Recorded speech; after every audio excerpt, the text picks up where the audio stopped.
বন্ধুরা, আজকে আমি চলে এলাম স্বাধীনতা দিবসে উদযাপন দেখতে ধর্মতলা এক্সপ্ল্যানেডে। এখানে রেড রোডে অনুষ্ঠান আয়োজিত করা হয়েছে। এখানে সব কিছু সিকিউরিটি সব চেক আপ করা হচ্ছে, মানে প্রস্তুতি করছে সব। একটু পরেই আমাদের চিফ মিনিস্টার আসবে, উনি শহীদ মিনারে মালা দিয়ে উত্তোলন করে পতাকা।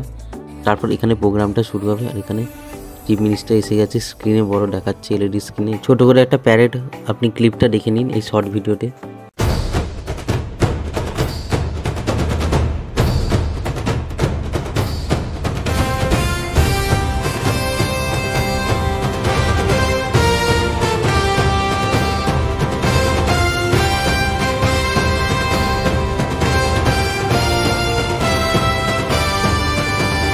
वंदे मातरम, वंदे मातरम, सुजलाम सुफलाम मलयज शीतलाम शस्य श्यामलाम। প্যারেড আর বাইকের স্ট্যান্ড দেখে আমি এখন বাড়ির দিকে যাব, পার্ক স্ট্রিটের দিকে, কারণ রাস্তায় প্রচুর জ্যাম হবে। এখন আমি পার্ক স্ট্রিট দিয়ে মেট্রো করে পালিয়ে যাব। মেট্রোর কাছে আমি এসে এখন এখান থেকে বেরিয়ে যাবো। ভিডিও ভালো লাগে প্লিজ চ্যানেলটা সাবস্ক্রাইব দেবেন। দেখা হচ্ছে নেক্সট মিনি ব্লগ নিয়ে।